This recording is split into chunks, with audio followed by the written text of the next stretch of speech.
하나님 말씀 함께 나누겠습니다. 은혜 받으신 하나님 말씀 에베소서 5장 8절부터 17절까지의 말씀입니다. 에베소서 5장 8절부터 17절까지의 말씀 저희도 한 절씩 함께 받겠습니다. 너희가 전에는 어두움이더니 이제는 주 안에서 빛이라. 빛의 자녀들처럼 행하라. 빛의 열매는 모든 착함과 의로움과 진실함에 있느니라. 주를 기쁘시게 할 것이 무엇인가 시험하여 보라. 너희는 열매 없는 어두움의 일에 참여하지 말고 도리어 책망하라. 그들이 은밀히 행하는 것들은 말하기도 부끄러운 것들이라. 그러나 책망을 받는 모든 것은 빛으로 말미암아 드러나나니 드러나는 것마다 빛이니라. 그러므로 이르시기를 잠자는 자여 깨어서 죽은 자들 가운데서 일어나라. 그리스도께서 너희에게 비추이시리라 하셨느니라.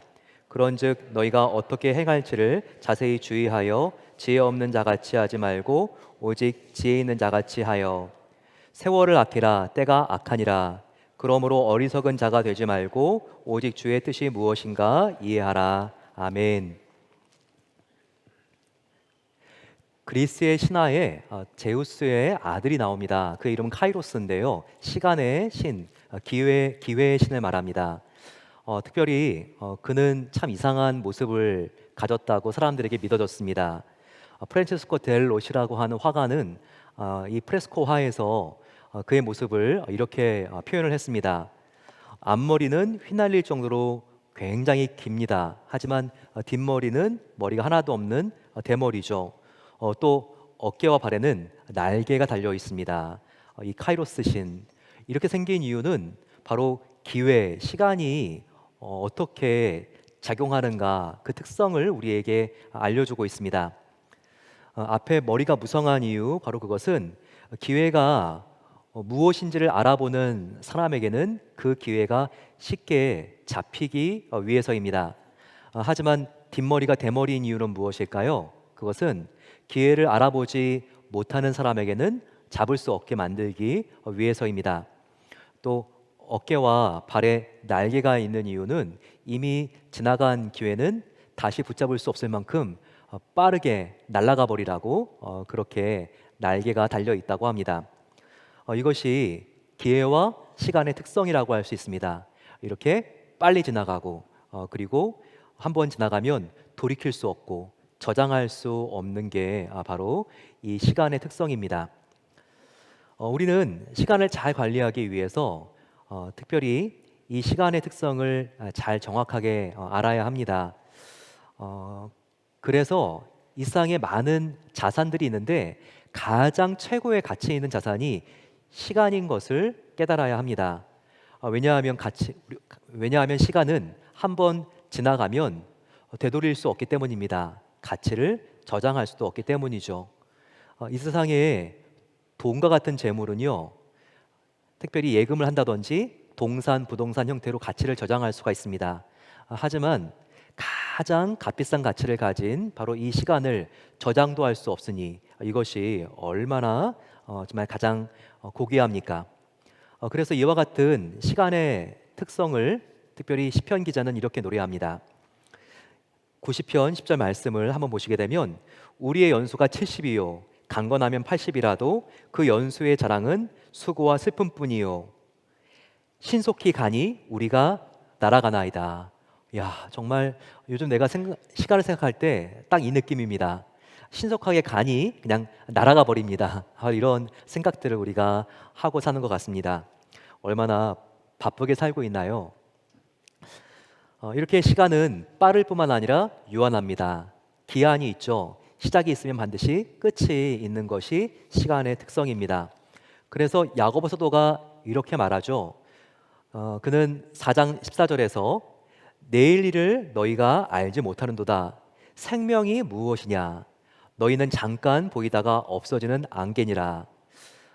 새벽에는 안개가 짙게 깔려 있지만 해가 떠오르면 이 안개가 온데간데 없이 다 사라지게 됩니다.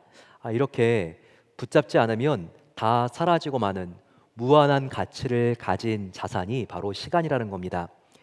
이런 시간의 특성을 묘사한 글이 있어서 소개하고 싶습니다. 당신의 통장에 매일 아침 일어날 때마다 86,400불이 입금됩니다. 하나로 따지면 얼마나 될까요? 약 1억 정도가 되겠죠. 이거보다 조금 더 넘을 것 같습니다. 이거면 뭘 살 수 있을까요? 고급 승용차, 내가 집을 사고 싶었다면 다운페이로도 사용을 할 수가 있을 것 같습니다. 풍족한 1년의 생활비, 그리고 자녀의 대학 학비, 굉장히 많은 돈이죠. 그런데 그 돈을 쓰든 쓰지 않던지 간에 매일 밤 자정이 되면 그 돈은 다 사라진다고 한번 가정을 해보는 겁니다. 상황이 그렇다면 당신은 하루가 저물기 전에 그 돈을 모두 다 쓰기 위해 최선을 다할 것입니다. 게다가 만일 매일 들어오는 86,400불이 갑자기 끊어질 수도 있다고 생각한다면 그 돈을 더 소중한 일에 쓰기 위해서 최선을 다할 것입니다. 여기서 당신에게 매일 아침 주어졌다가 자정에 사라져버리는 86,400불보다 비교할 수 없이 더 중요한 것은 당신의 삶의 통장에 매일 입금되는 하루 86,400초라고 하는 시간입니다. 어떠세요? 이 글을 읽고 느낌이 어떻습니까? 이처럼 시간은 돈과 비교할 수 없이 시간이 중요합니다. 그런데 우리는 어떤가요? 하루에 86,400불이 오늘 하루 동안만 주어지고 다 사라진다면 그 돈을 쓰기 위하여 정말 저와 여러분들은 안달복달하고 최선을 다할 것입니다. 하지만 이거와 비교할 수 없는 하루 86,400초는 우리가 얼마나 무가치하게 생각하고 그리고 낭비하는 경향이 있나요? 우리가 하루 동안 사용하지 않으면 이 86,400초라고 하는 시간은 다 지나갑니다. 그리고 언젠가는 반드시 끊어지는 날이 오죠. 우리의 호흡이 코끝에서 떠나가는 날이 오면 정말 이 시간은 절대로 다시 돌아올 수 없는 것입니다. 반드시 끝이라고 하는 기한이 있는 것이죠. 그렇다면 지금 현재 바로 이 순간도 찰칵 찰칵 찰칵 1초 2초 가고 있는 이 시간은 얼마나 소중한 것입니까? 하버드대 도서관에는요 30개의 공부하는 학생들이 항상 마음속에 새겨야 될 명언이 새겨져 있다고 합니다. 그 중에 두 번째 가장 중요한 명언은요 바로 이와 같은 말이라고 해요. 내가 헛되이 보낸 오늘은 어제 죽으니가 그렇게 살기를 갈망했던 내일이다. 정말 맞죠? 정말 어제까지 오늘을 살기 위하여 얼마나 많은 사람들이 열망하다가 삶을 마쳤을까요? 정말 유일한 우리의 인생 속에 오늘이라고 하는 다시 올 수 없는 눈부신 하루는 얼마나 소중한지 모릅니다. 그렇기 때문에 나의 남은 여생 중에서 바로 시작점이라고 할 수 있는 지금도 가고 있는 이 순간 현재는 정말 중요한 거예요. 그렇죠. 오늘은 어떤 날입니까? 오늘은요 나의 인생 중에서 내가 가장 젊은 날이죠. 한번 옆에 있는 분들에게 이렇게 우리 축복해드리면 좋겠습니다. 오늘은 당신의 인생 중에서 당신이 가장 젊은 날입니다. 우리 같이 한번 이렇게 축복해드릴까요? 오늘은 당신의 인생 중에서 당신이 가장 젊은 날입니다. 네, 정말 바라볼수록 눈부시죠? 네, 정말 이 오늘 현재가 얼마나 소중한지 모릅니다. 왜냐고요? 과거는 아무리 내가 실수하고 실패했다 할지라도 이제는 돌이킬 수 없는 그냥 과거, 히스토리입니다. 그리고 또 미래는요, 아무리 내가 거창한 계획을 세워놓고 간절한 소망을 가졌다 할지라도 어떻게 될지 모르는 그냥 신비, 미스테리죠. 그래서 내가 정말 열심히 일했는데 내일부터 하와이에서 휴가를 보내야지. 그런데 오늘 갑자기 기상 악화로 항공기가 뜨지 못하면 어떻게 됩니까? 다 그냥 물거품이 되고 마는 것이죠. 미래는 우리의 소관이 아닌 것이죠. 이런 의미에서 가장 중요한 것은 바로 오늘입니다. 투데이인 거죠. 과거에 어떤 슬픔이 있었다 할지라도 상처와 실패를 믿음으로 재해석할 수 있는 오늘, 바로 이 오늘이 소중합니다. 또 내일이 아무리 불확실하다고 할지라도 작게라도 용기를 내어 미래를 바꿀 수 있는 바로 현재, 오늘 이것이 소중한 것입니다. 오늘, 현재, 프레젠트가 하나님께서 우리에게 주신 가장 귀한 프레젠트, 바로 선물이라는 것을 우리는 잊으면 안 된다는 겁니다. 그런데 지금 오늘 현재의 가치는 나의 눈이 아니라 하나님의 눈으로 봐야지 보입니다. 하나님의 눈으로 봐야지 오늘이 기회라는 게 보인다는 거예요. 영어에서 no where이라고 하는 말이 있고, 그리고 now here이라고 하는 말이 있죠. 철자 숫자도 다 같습니다. 하지만 이것을 정말 한 틈을 내어서 이것을 떼어낸다면 천지 차이가 되는 것이죠. 한 틈의 차이가 천지 차이가 되는 것이죠. 그렇습니다. 하나님의 눈으로 바라보게 되면 어디에도 없는 것 같은, 그렇게 불확실해 보이고 초라해 보이는 나의 삶에서 바로 now here, 지금 여기가 기회인 것이 보이는 겁니다. 이렇게 바로 오늘이 하나님이 주신 프레젠트, 선물이라는 것을 아시고 오늘을 기뻐하고 누릴 수 있는 시간에 눈이 뜨게 되시기를 간절히 축원합니다. 두 번째, 우리가 가져야 될 정말 중요한 바른 시간에 대한 관점은 시간의 주인이 내가 아니라 하나님이라는 사실입니다. 이것을 다윗은 너무나 잘 알았던 것 같아요. 그래서 그는 시편 31편 15절에 이렇게 고백하고 있습니다. 나의 앞날이 주의 손에 있사오니. 잘 보세요. 영어로 보게 되면 My times are in your hands입니다. 다윗은 고백드린 것처럼 자기의 시간이 하나님의 것이라고 하는 확실한 믿음을 가지고 있었죠. 정말 우리의 시간의 주인은 하나님입니다. 그러면 나는 누구죠? 하나님의 시간을 맡은 하나님의 시간의 청직이라는 것을 알아야 합니다. 이 사실은 예수님께서 가르쳐 주신 달란트의 비유를 통하여 우리가 알 수 있습니다. 이 비유에는 주인 한 명이 여행을 떠나면서 자기의 재산들을 세 명의 종들에게 맡깁니다. 한 종에게는 5달란트, 두 번째 종에게는 2달란트, 마지막 종에게는 1달란트를 맡깁니다.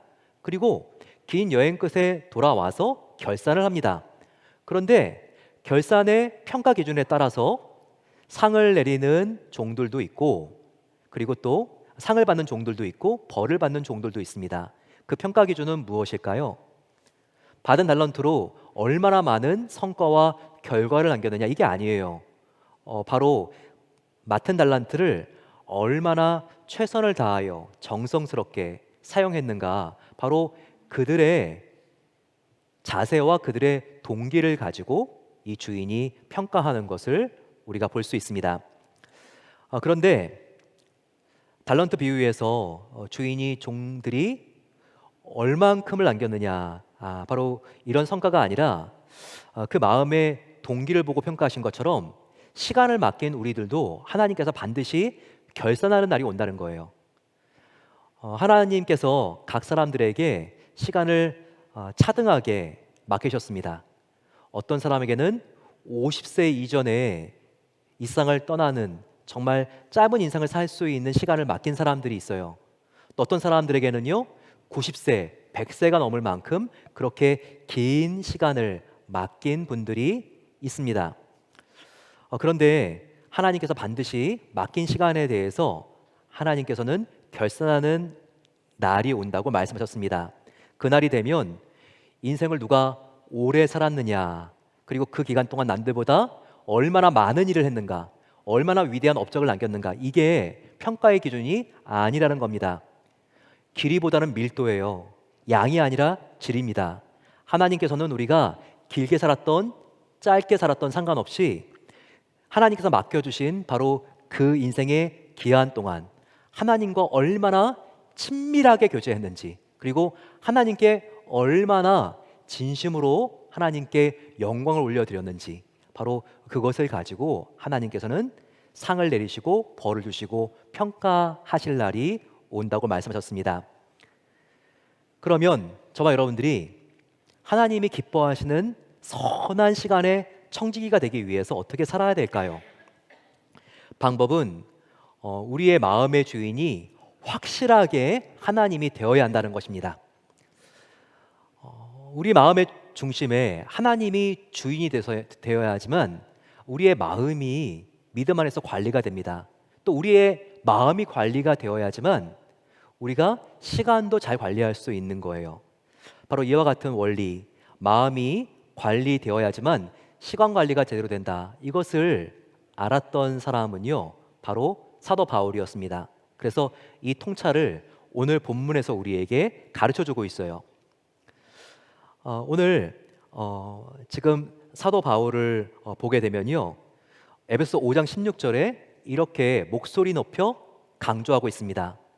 세월을 아끼라, 때가 악하니라. 이렇게 그가 목소리 높여 외치고 있습니다.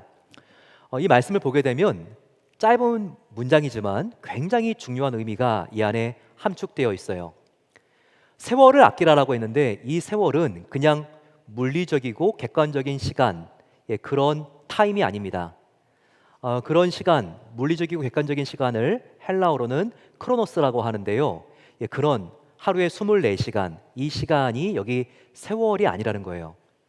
여기 지금 세월이라는 말을 원어로 번역된 걸 살펴보게 되면요, 크로노스라고 되어 있지 않고 카이로스라고 하는 그런 의미로 번역이 되어 있습니다. 이 카이로스는 무엇인가? 이것은 객관적 물리적인 시간이 아니라 주관적인 시간을 의미하는 것이죠. 이게 시간이라는 의미보다는 주관적인 시간, 기회라고 하는 의미로 더 정확하게 번역될 수 있습니다. 즉, 세월을 아끼라라고 하는 것은요, 그냥 시간을 아끼라는 말이 아니라 기회를 아껴라, 기회를 살려라, 기회를 붙잡아라, 바로 이 말인 것입니다. 또 여기서 기회를 아껴라라고 하는 이 아껴라는요, 그냥 세이브해라, 절약해라, 저축해라 이런 정도가 아닙니다.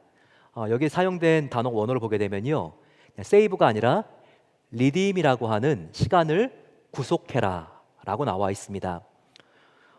우리가 이 구원이라고 하는 말하고요, 구속이라고 하는 말은 비슷하면서도 이 구속이라고 하는 의미가 훨씬 더 깊다는 것을 알아야 됩니다. 이 구속이라는 말은 우리가 언제 자주 사용하나요? 예수님이 십자가에서 당신의 생명과 피를 흘리시면서 그 대가로 저와 여러분들에게 영생을 주셨죠. 바로 그 영생을 주신 사건을 우리는 예수님이 우리를 구속하셨다라고 표현합니다. 물론 구원했다라고도 하지만 훨씬 더 정확하고 포괄적인 말은 구원했다라고 하는 말보다는 우리를 구속하셨다라는 게 맞습니다. 왜냐하면 세이브, 구원하다고 하는 말은 그냥 구했다라고 하는 말이지만 구속하다는 거는 뭐냐면요, 속량을 지불하고 대가를 지불하고 그렇게 내가 값비싸게 사서 펄처스 해서 그렇게 내가 구했다라고 하는 의미가 더 들어가기 때문입니다. 즉, 이와 같은 말을 한 거죠. 사도 바울은 시간을, 기회를 구속하십시오, 이렇게 말한 것입니다. 즉, 그냥 흘려보낼 수도 있는 시간을 크로노스의 시간 속에서 우리가 카이로스의 시간을 우리가 사기 위해서 대가를 지불해야 된다는 것입니다. 바로 그것이 바로 시간을 아끼십시오라고 하는 말이에요. 저는 이 대가 지불이 바로 저와 여러분들이 하나님과 더 가까워지기 위한 정말 우리의 열망, 몸부림이라고 믿습니다. 하나님을 향해서 더욱더 가까이 가려고 하는 전적인 하나님의 은혜와 더불어서 반드시 나의 노력과 책임이 있어야 하지만 우리는 기회를 놓치지 않고 하나님이 우리에게 주신 절호의 기회를 붙잡을 수가 있다는 거예요. 바로 왜 그렇습니까? 그 이유를 사도 바울은 시간을 아끼십시오, 바로 그 뒤에서 설명합니다. 뒤에 뭐가 있죠? 시간을 아끼라, 그 뒤에 때가 악하니라, 때가 악하니라. 바로 여기서 우리가 힌트를 얻을 수 있습니다. 이 말씀은 이 세상에는 우리와 하나님을 멀어지게 해서 하나님이 주신 절호의 기회를 놓치게 하려고 하는 악한 세력이 존재한다는 것입니다. 이 악한 사탄이 우리의 마음을 욕심으로 어둡게 만든 나머지 하나님이 주신 기회를 보지 못하게 함으로써 하나님의 뜻을 이루지 못하도록 방해한다는 거예요. 바로 바울은 이런 악한 세력이 존재하는 것을 보고 있는 거예요. 이런 악한 사탄이 존재하기 때문에 그는 17절에서 이렇게 목소리 높여 외치고 있는 것입니다. 그러므로 너희는 어리석은 자가 되지 말고 오직 주의 뜻이 무엇인지를 이해하라 라고 말하고 있습니다. 사랑하는 성도 여러분, 이 세상에는 분명히 하나님이 주신 기회를 우리로부터 박탈하도록 방해하는 악한 세력이 존재합니다. 그래서 단 한 번밖에 없는 소중한 우리의 인생에 하나님께서 주신 바로 그 거룩하고 위대한 절호의 기회를 붙잡기 위해서 우리가 노력 없이도 그냥 되는 게 아니에요. 이런 방해하는 세력이 있기 때문에 저와 여러분들은 하나님과 더욱더 가까워지기 위해서 강렬한 소원과 피 흘리는 몸부림이 있지 않고서는요, 우리가 이 기회를, 하나님이 주신 기회를 붙잡을 수가 없다는 거예요. 그래서 저와 여러분들은 이 기회를 놓치지 않고 붙잡기 위해서 빛 대신 예수님께로 나아가야 한다는 것입니다. 이렇게 치열하게 몸부림을 치면서 주님께로 나아가려고 해야지만 바로 하나님의 기회를 붙잡을 수 있다는 거예요. 그러면서 바울은 우리가 정말 빛 대신 예수님께로 나아가야지 우리 영혼의 어둠이 걷히고 그래서 기회를 볼 수 있는 겁니다. 이렇게 우리에게 가르쳐주고 있는 것이죠. 바로 그 대목이 5장 8절입니다. 너희가 전에는 어두움이더니 이제는 주 안에서 빛이라. 빛의 자녀들처럼 행하라. 이렇게 빛 대신 예수님께로 나아가서 우리의 모든 어두움이 물러가고 주님의 빛을 받고 우리도 그분의 빛이 될 때 비로소 이제는 기회가 보인다는 거죠. 어두움이 걷히고 환히 주님께서 주시는 기회가 보인다는 것이죠. 예수님의 빛이 이렇게 저와 여러분들의 안가박을 비춰주실 때 하나님이 주신 기회, 바로 우리의 내면이 밝아지고 새롭게 되면서 하나님이 주신 기회가 보인다는 거예요. 그래서 이 기회가 보이기 때문에 로마서 12장 2절 말씀과 같이 하나님의 선하시고 기뻐하시고 온전하신 뜻이 무엇인지 우리가 비로소 분별할 수 있게 된다는 것입니다. 이렇게 우리의 내면이 그리스도의 빛으로 변화되고 새롭게 되는 것은 중요합니다. 그래서 바울 사도는 5장 9절 말씀에 빛의 열매는 모든 착함과 의로움과 진실함에 있느니라, 이렇게 우리에게 알려주고 있습니다. 이렇게 예수님의 빛이 우리의 내면을 비춰서 모든 착함과 진실함과 의로움이 가득 찰 때 분별력이 생긴다는 거예요. 그래서 이것이 비록 어렵게 보이지만 하나님께서 주신 붙잡아야 될 거룩한 기회인지, 아니면 달콤해 보이지만 정말 사탄이 주는 위험천만한 유혹인지 우리가 분별할 수 있다는 거예요. 또한 예수님의 빛이 우리 가운데 비춰주셔야 하지만 우리가 이와 같은 분별력을 가진과 더불어서 하나님의 주신 기회가 이것이 맞다면 어떠한 희생을 불사하더라도 이 기회를 선택하고 실행할 수 있는 용기와 능력이 생긴다는 것입니다.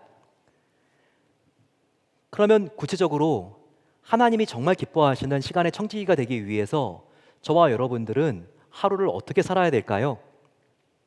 하루가 이렇게 프레젠트, 소중하다면, 하나님이 주신 선물이라면 저와 여러분들은 이 시간을 하나님이 기뻐하시는 효율을 내기 위해서 어떻게 사용해야 될까요? 먼저 하나님 앞에 우리가 간절히 영혼의 무릎을 꿇어야 됩니다. 그리고 하나님, 나에게 24시간이라는 시간을 주셨는데 어떻게 사용해야 될까요? 하나님께 지혜를 구해야 합니다. 그러면 하나님께서 이런 기도를 참 기뻐하세요. 그리고 시간을 어떻게 사용해야 되는지에 대한 지혜를 주십니다. 이것을 특별히 야고보 사도가 우리에게 알려주셨죠. 너희 중에 누구든지 지혜가 부족하거든 모든 사람에게 후히 주시고 꾸짖지 아니하시는 하나님께 구하라, 그리하면 주시리라 라고 약속해 주신 것입니다. 이렇게 하나님의 약속을 믿고 지혜를 구할 때 시간을 잘 활용할 수 있는 하늘의 지혜를 저와 여러분들에게 하나님이 주시는 것입니다. 그러면 아무리 이 기회가 하나님이 주신 기회라는 것을 알기만 하면 뭐합니까?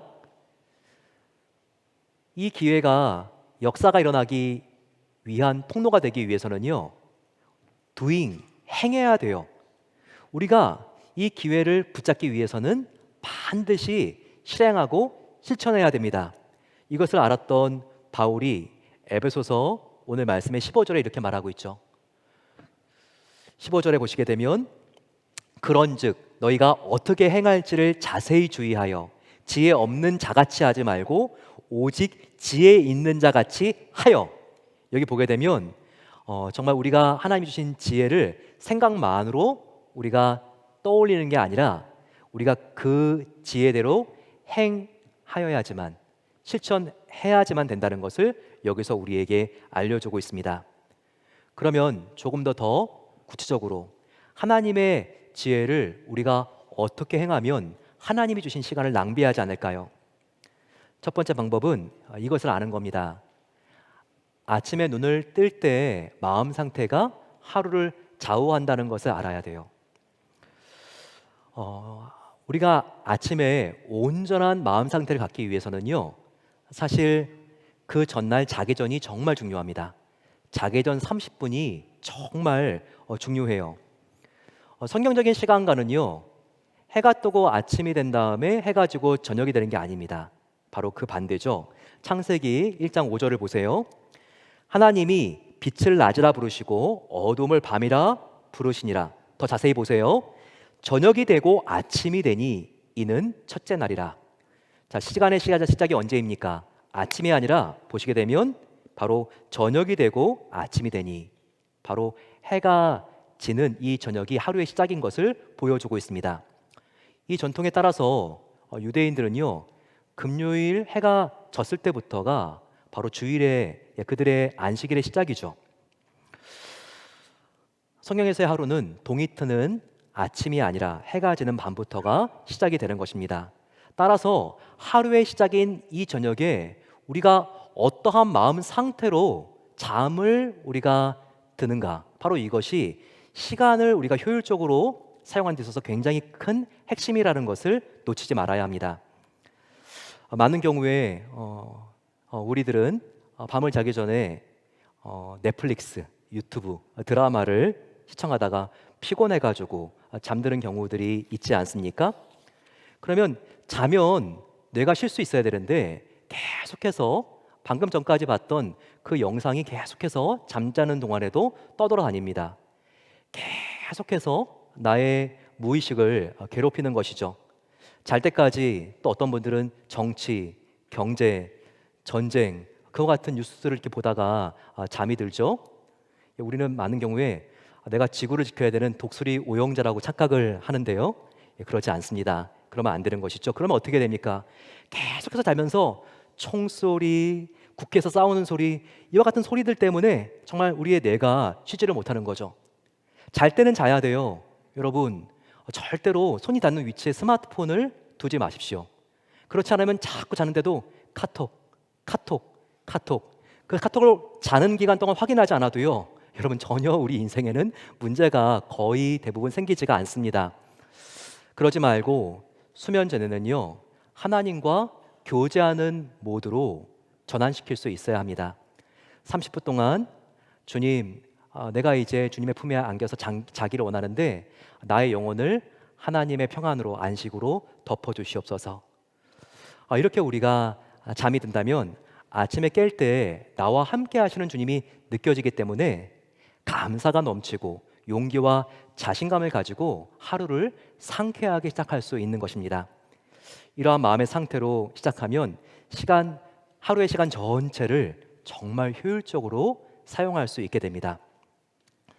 두 번째는요, 우리가 우선순위를 따라 일정을 미리 세우고 예약하는 습관을 형성해야 합니다. 우리가 예약하지 않은 시간은 다 사라지고 마는 것을 여러분 아시나요? 예약하지 않으면요, 우리가 빈둥거리면서 중요하지도 않은 일에 너무나 많은 나의 시간을 스스로 낭비하게 됩니다. 혹은 우리가 예약을 시간에 해놓지 않으면요, 다른 사람에게 질질 끌려다니면서 나의 시간을 다른 사람에게 다 빼앗기고 맙니다. 이를 막기 위해서는요, 일정표를 사용해야 돼요. 데일 카네기는 특별히 자기의 시간 관리를 설명하면서 아주 단순한 습관이 기적을 만들 수 있다고 말합니다.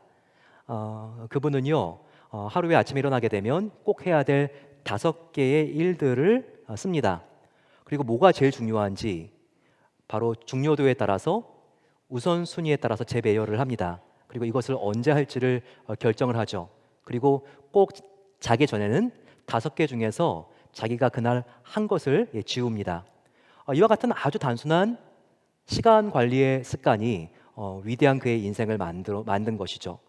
그렇습니다. 저와 여러분들도 하나님의 이 정말 천금보다 더 귀한 시간을 낭비하지 않기 위해서 일정표를 사용하면 좋습니다. 해야 될 일을 쓰는 거죠. 중요도에 따라서 우리가 재배열을 하고 이것을 언제 할 것인지를 결정합니다. 그리고 시간을 예약하는 건 굉장히 중요한데요. 시간 예약을 우리는 다른 사람을 만날 때 우리가 미팅할 때만 주로 예약하는 경우가 있죠. 하지만 나를 위해서도 하나님을 위해서도 시간을 예약하는 게 굉장히 중요합니다. 성경을 꾸준히 읽는 것이 자꾸 안 되시는 분들, 바로 그분들에게 굉장히 중요한 팁을 소개해 드립니다. 여러분들 하나님과 만나는 시간도 여러분들의 일정표 안에, 수첩 안에 예약을 해놓는 겁니다. 오늘은 내가 요한복음 5장부터 7장까지를 식사를 한 다음에 잠시 내가 산책을 하고 1시 반부터 2시까지 내가 읽어야지, 이렇게 예약을 하게 되면요, 그 시간에 다른 사람들이 나의 시간을 뺏지 못해요. 그 시간에 하나님과 친밀하게 교제하는 것이 가능하게 된다는 겁니다. 세 번째로, 우리의 삶에 특별히 영적인 계기판, 신체적인 계기판, 감정의 계기판이 있다는 것을 알고 이 계기판을 살피고 돌볼 수 있어야 합니다. 운전을 할 때 보세요. 자동차에 기본적인 계기판 3개가 있죠. 하나는 속도, 그리고 하나는 연료, 그리고 또한 엔진의 상태를 파악할 수 있고 살필 수 있는 계기판이 있습니다. 우리의 인생도 어쩌면 운전과 같습니다. 우리의 인생도 영적, 신체적, 감정적인 계기판을 우리가 살펴볼 수 있을 때 안전하게 고장나지 않고 더 오랫동안 목적지에 당도할 수 있게 되는 겁니다. 따라서 직무와 다른 사람을 위해서만 시간을 쓰지 마시고요, 나를 위해서도 시간을 사용할 수 있어야 합니다. 이것은 결코 소비가 아니라 투자입니다. 나를 위하여 시간을 쏟는 것은요, 나도 하나님의 가장 중요한 자산이기 때문에 하나님의 일을 하기 위한 투자라는 것을 알아야 돼요. 많은 경우에 예수님께서 이웃을 내 몸처럼 사랑하라 라고 해가지고 우리 자신을 돌보지 않는 경우가 있습니다. 이웃을 돌보느라고요.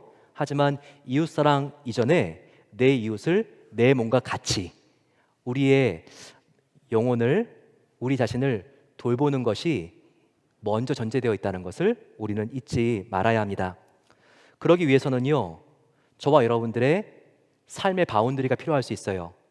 저와 여러분들의 영혼육을 지키기 위해서는요, 건강한 삶의 바운더리가 필요할 수 있다는 거예요.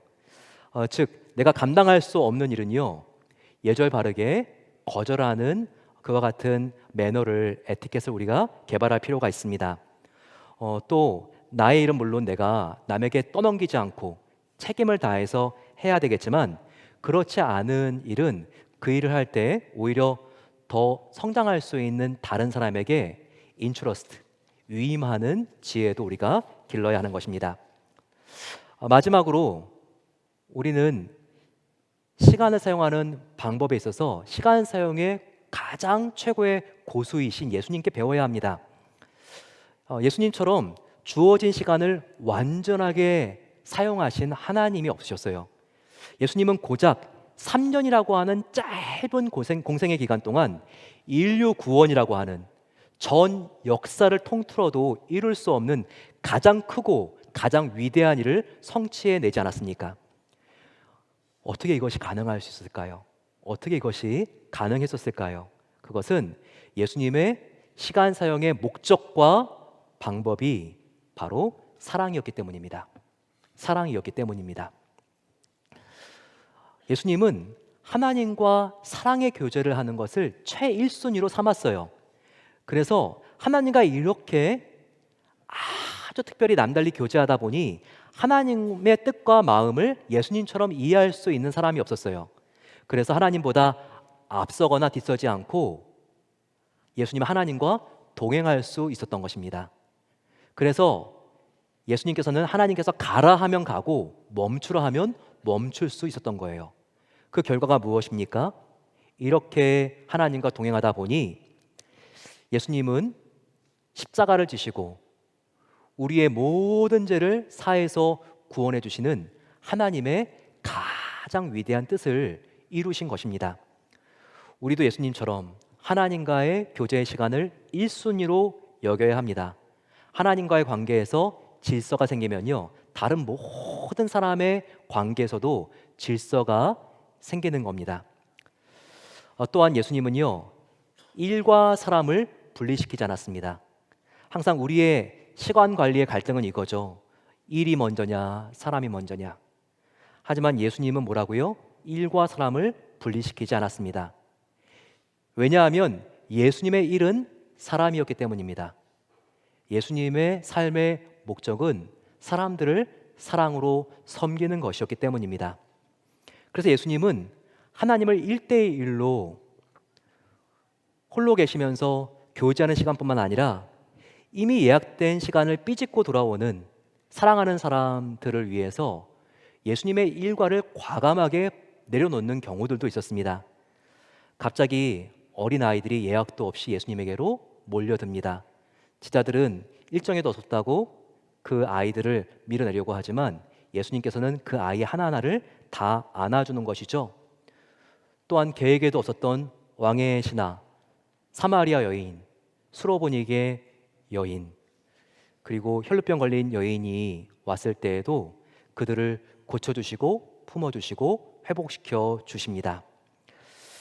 저와 여러분들도 특별히 예수님께 시간 사용을 배우기 위하여 나아갈 때 예수님의 영이신 성령님께서 저와 여러분들에게 어떻게 시간을 사용해야 되는지 친절하게 알려주실 것입니다. 오 주님, 한 번밖에 없는 인생, 흘러가는 크로노스의 시간 속에서 하나님이 주신 거룩한 기회 카이로스를 길어 올릴 수 있는 그 은혜를 주시옵소서.